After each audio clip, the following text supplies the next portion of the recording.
अला रसूलिहिल करीम अम्मा बाद फ़अऊज़ु बिल्लाहि मिनश शैतानिर रजीम बिस्मिल्लाहिर रहमानिर रहीम।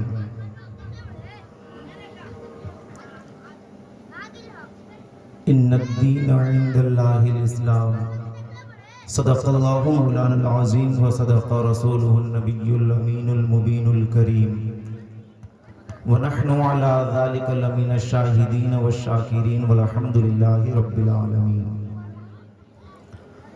आइए हम और आप सबसे पहले मिलकर के दोनों आलम के मरकज़ अक़ीदत हुज़ूर सरवर कायनात ज़ख्म खुर्दा इंसानियत के तबीब अल्लाह के हबीब जनाब अहमद मुज्तबा मोहम्मद मुस्तफ़ा सल्लल्लाहु अलैहि वसल्लम के दरबार गोहरबार में झूम झूम कर हदिया दुरूद निछावर करें। पढ़िए बावाज़ बुलंद अल्लाहु रब्बु मुहम्मदिन सल्लल्लाहु अलैहि वसल्लम नहनु इबादु मुहम्मदिन सल्लल्लाहु अलैहि वसल्लम सलातु व सलामुन अलैका या रसूल अल्लाह सल्लल्लाहु तआला अलैहि वसल्लम। आप हजरात अपने माथे की निगाहों से देख रहे हैं कि मिंबर नाज़ पर उलमाए किराम की एक लंबी फहरिस्त मौजूद है और एक से बढ़कर एक उलमाए किराम तशरीफ़ फरमा है। और मैं समझता हूँ कि जितने उलमा बैठे हुए हैं, मैं किन किन का नाम लूँ किन को छोड़ूँ, मुझे बात समझ में खुद नहीं आ रही है। बस इतना आप समझ लीजिए कि जो ज़र्रा जहाँ है वो वहीं आफताब है। और मेरा मानना है कि जितने उलमा बैठेंगे सारे के सारे मुझसे बेहतर हैं, इसलिए मैं इन तमाम उलमा की दुआएँ चाहता हूँ और आपका 10 से 15 मिनट कीमती वक्त आपका मैं चाहता हूँ। इससे पहले मैं गुजारिश करना चाहूँगा कि जनाब इनाम भाई साहब ने बहुत ही अच्छा इंतज़ाम किया, इतने सारे उलमा को बुलाया, इतने सारे लोगों को बुलाया, मगर अफसोस कि कुछ लोग उधर बैठ के बातें कर रहे हैं आपस में। अगर मेरी आवाज़ आप लोगों तक पहुँच रही है तो आप लोग से गुजारिश है इधर आ जाइए, करीब आ जाइए, जलसे के करीब बैठिए, इसलिए कि आप लोग दूर जाते हैं और माहौल आप लोग ख़राब करते हैं और फिर बाद में ताना करते हैं कि हमारे उलमा ही ध्यान नहीं दे रहे हैं। आपसे गुजारिश है आप करीब आ जाइए ना, यहाँ पे भी जगह है, आप वहाँ पे बैठ करके, कितने बदनसीब हैं कि इधर मदीने वाले का तस्करा हो रहा है, अल्लाह की रहमत बरस रही है और उधर आप बैठ करके ओटे के सहारे आप अपना वक्त ज़ाया कर रहे हैं। आप करीब आ जाइए, जो लोग कुर्सी पे बैठे अगर भाई लोग मेरी बात सुन रहे हैं तो आप लोग इधर आ जाइए। आप लोग से कह रहा हूँ, मैं आप ही इंसानों से कह रहा हूँ, जानवरों से नहीं कह रहा हूँ। और मुझे जहाँ तक लगता है कि इंसान सुन सकते हैं, अल्लाह ने उनको सुनने की कुव्वत दी है, लिहाजा आप सुन रहे हैं और मेरी बात को समझ भी रहे हैं। इसलिए आप सभी से गुजारिश है कि इनाम भाई ने इतना अच्छा इंतज़ाम किया है, लिहाजा आप इनके इंतज़ाम का भरपूर मज़ा लें और भरपूर फ़ायदा उठाएँ। आप इधर उधर बैठ करके वक्त ज़ाया ना करें, इसलिए कि कोई भी बोलने आ रहे हैं, पढ़ने आ रहे हैं तो बस ऐसे ही बोल कर पढ़ कर चले जा रहे हैं, ना उनका मन लग रहा है, ना दो चार लोग इधर उधर बैठे हुए थे ना इनका मन लग रहा है। इसलिए गुजारिश है कि थोड़ा आप लोग सभी आ जाइए और अच्छे तरीके से बैठ जाइए ताकि एक सुनने और सुनाने का माहौल बन जाए। और जितने लोग यहाँ पे हाजिर हैं, आप हजरत से गुजारिश है कि आप सही से बैठे और ध्यान इधर दें। मेरी बातों को थोड़ी देर से, थोड़ी देर आप लोग मेरी बात को सुनेंगे। तमाम उलमा इकराम से खुसूसी तवज्जो का तालिब हूँ। एक शेर में पढ़ता हूँ, शायर कहता है, मेरे आका शाफ़ाए रोज़े जज़ा को देखकर, मेरे आका शाफ़ाए रोज़े जज़ा को देखकर, चांद भी शर्मा गया बद्रुद्दुजा को देखकर। मेरे आका शाफ़ाए रोज़े जज़ा को देखकर, चांद भी शर्मा गया बद्रुद्दुजा को देखकर। और जलवागर जिस वक्त होंगे वो हमारी कब्र में, भाग जाएगा अंधेरा मुस्तफा को देखकर।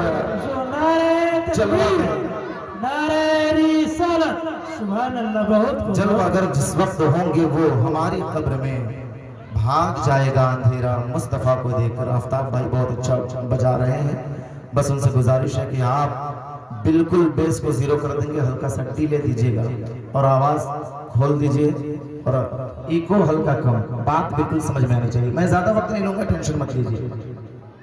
जितना देर आप सुनेंगे उतना ही सुनाऊंगा। और अगर आप लोगों की ख्वाहिश ज़्यादा सुनने की होगी तो भी मैं ख्वाहिश पूरी आज नहीं कर सकता, इसलिए कि सारे उलमा बैठे हुए, मुझसे बेहतर बेहतर उलमा बैठे हुए हैं। आप हज़रात इन तमाम लोग से इंशाअल्लाह यह के बाद दीगर समाअत करेंगे। जो लोग मेरी बात को समझे वो लोग आकर बैठिए, जो लोग वहाँ बैठे हैं अब उनसे कोई अर्ज गुजारिश मेरी नहीं है, बस आप लोग से गुजारिश है कि आप लोग बाबर मेरी बात को सुनिएगा। आज हमारे मुसलमान का हाल बिल्कुल बहुत ख़राब हो चुका है। एक मुसलमान दूसरे मुसलमान की बात को सुनना पसंद नहीं करता है। एक मुसलमान दूसरे मुसलमान भाई को देखना नहीं चाहता है, और हम कहते हैं कि इस्लाम खतरे में है।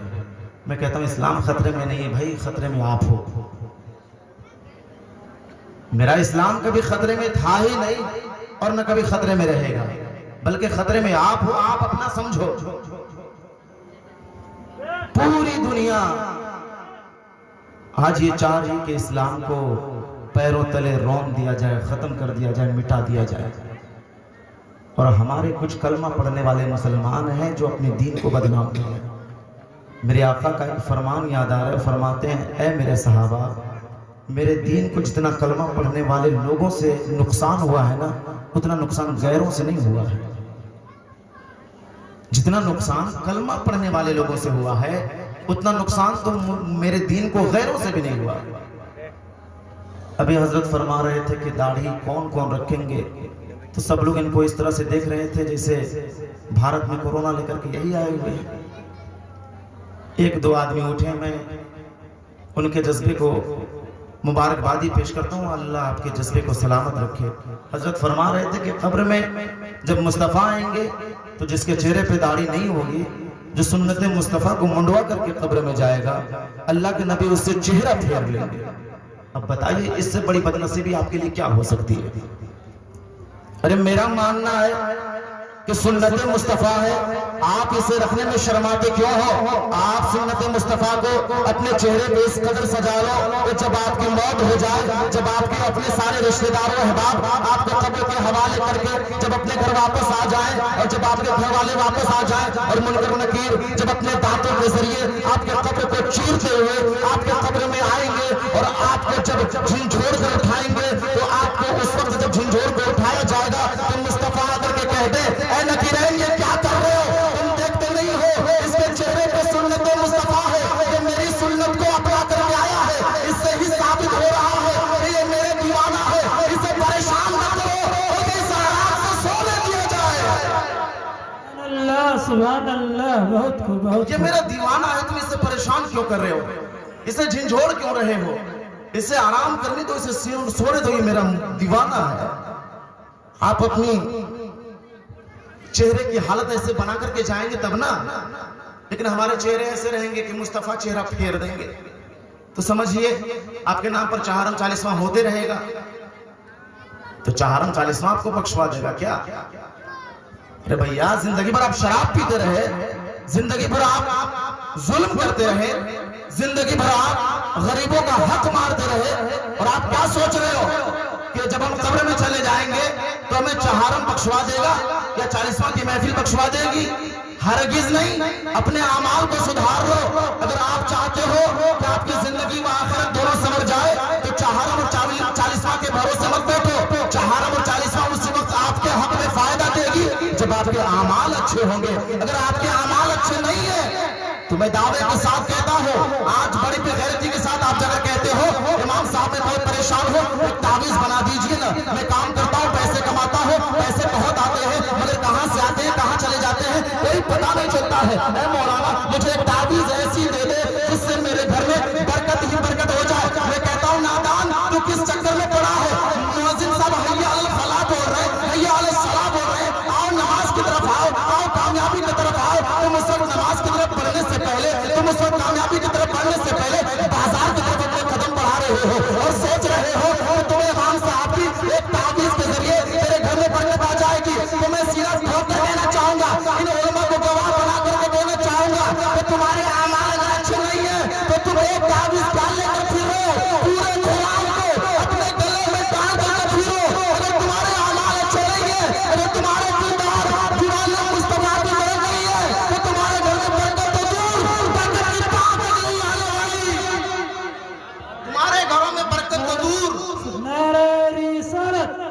बरकत की बात तक नहीं आने वाली। लिहाजा अपने आमाल को सुधार लो। नमाज हम ही लोगों के लिए फर्ज किया गया, मगर हम ही लोग नमाज के वक्त बाजार जा रहे हैं, हम ही लोग बाजार जा रहे हैं। इधर महफिल मुस्तफा का जिक्र हो रहा है और हमारे लोग उधर बैठे हुए हैं। मुझे किसी से कोई शिकवा नहीं, मैं किसी को टारगेट नहीं कर रहा, मैं किसी को टारगेट नहीं कर रहा, मगर आप देखो ना आज पूरी दुनिया हमें टारगेट कर रही है कि नहीं, हमें मिटाने की कोशिश कर रही है कि नहीं। वो चाह रहे कि दीन इस्लाम को मिटा दिया जाए, मुसलमान को खत्म कर दिया जाए, और हमारे मजहब की जो बेटियां हैं ज्यादा उन पे टारगेट किया जा रहा है। आपने नहीं देखा अभी कुछ देर पहले झारखंड में कोडरमा की सरजमी पे एक लड़की है जो स्नैपचैट के जरिए 5 दिसंबर को उसके मोबाइल में पहला मैसेज आया और 15-20 दिन के अंदर वो एक हिंदू लड़के के प्यार में फंस करके वो हिंदू लड़का उससे धर्म परिवर्तन करवा दिया। अब वो लड़की ने दुनिया में कामयाब रही ना आखिरत में कामयाब रहेगी, उसकी दुनिया भी खराब आखिरत भी खराब। मैं कहना चाहता हूँ ऐ मेरे मुसलमान भाइयों, आप अपने बेटियों को कॉलेज भेजते हो, आप अपने बेटियों को कोचिंग भेजते हो, आपने अपने बच्चे को ये मिजाज दिया कि बेटी ये जो मौलवी है ये महीने में सिर्फ 7,000 कमाते हैं, बेटी ये जो मौलवी है ये सिर्फ महीने में 8,000 कमाते हैं। ये मौलवी बनने की कोशिश मत करना, आलिमा बनने की कोशिश मत करना, तुम्हें मैं अच्छे कॉलेज में एडमिशन दिलवा देता हूँ, तुम वहां जाकर के वकील की पढ़ाई करो, तुम वहां जाकर के डॉक्टर की पढ़ाई करो, तुम वहां जाकर के जज बनने की पढ़ाई करो। जब तुम डॉक्टर बन जाओगी तो तुम्हें दुनिया में पैसा मिलेगा। आपने अपने बच्ची को मिजाज दिया जब तुम वकील बन जाओगी तो तुम्हें दुनिया में पैसा मिलेगा। आपने अपने बच्ची को ये मिजाज दिया कि जब तुम जज बन जाओगे तो दुनिया में तुम्हें काफी शोहरत मिलेगी, काफी पैसा मिलेगा। मगर मैं कहना चाहता हूँ कि आप कलमा पढ़ने वाले कैसे बेगैरत मुसलमान हो, अपने बेटियों को जब ये सबक देते हो कि बेटी जब तू डॉक्टर बन जाएगी तो तुम्हें पैसे मिलेंगे, बेटी जब तू वकील बन जाएगी तो तुम्हें पैसे मिलेंगे, बेटी जब तू जज बन जाएगी दुनिया भी कोई भी डिग्री हासिल कर लेगी तुम्हें पैसे मिलेंगे। मगर याद रखना मुसलमानों, आपका मुसलमान होने के नाते ये भी फरीजा बनता है अपनी बेटी को कह दो मेरी बेटी डॉक्टर तू बन लेना, मगर मेरी बात को गौर से सुन ले, डॉक्टर बनने से पहले फरीजा फातिमा बन जाना। दुनिया में जब तक रहोगी तुम्हें पैसे मिले न मिले मगर कल मैदान महशर में जन्नत में हिस्सा जरूर मिलेगा। अल्लाह, नारे तकबीर, नारे रिसालत, सुभान अल्लाह। बहुत मेरी बेटी दुनिया में रह करके तू डॉक्टर बनने से पहले कनीज़े फातिमा बन जाना। तुम्हें दुनिया में पैसे मिले न मिले मगर कल मैदान महशर में जन्नत की टिकट जरूर मिल जाएगी। आप अपने बच्चों को ही दर्स दे रहे हैं बल्कि अब मौलवी को समझा रहे हैं, मौलाना साहब मेरी बेटी बालिगा है, बालिगा लड़कियां आपके पास पढ़ने जा रही है, थोड़ा ध्यान रखिएगा। और वो जो गैरों के पास आप 9 बजे भेज दे रहे वापस 3 बजे आ रही है, मैं आईना हूं दिखाऊंगा दाग चेहरे का, जिसे खराब लगे वो सामने से हट जाए। 5 मिनट बोलूं और अरे सुनना चाहते हैं आप लोग भाई? कितने लोग सुनना चाहते हैं? हाथ उठाइए। जब हाथ उठाइए तो बुलंद आवाज से, इतने बुलंद आवाज से कहिए कि ये महफिल की आवाज उठ करके पूरे संदुरुआ में मुझे बुलंद आवाज से कहिए या रसूल अल्लाह, और बुलंद आवाज से या रसूल अल्लाह। आप अपने घर को संभाल लीजिए, दूसरे को बाद में झांकिए। अपने घर को संभाल लीजिए, अगर आपका घर संभल गया तो समझिए कि पूरा मुआशरा सुधर जाएगा, पूरा मुआशरा सुधर जाएगा।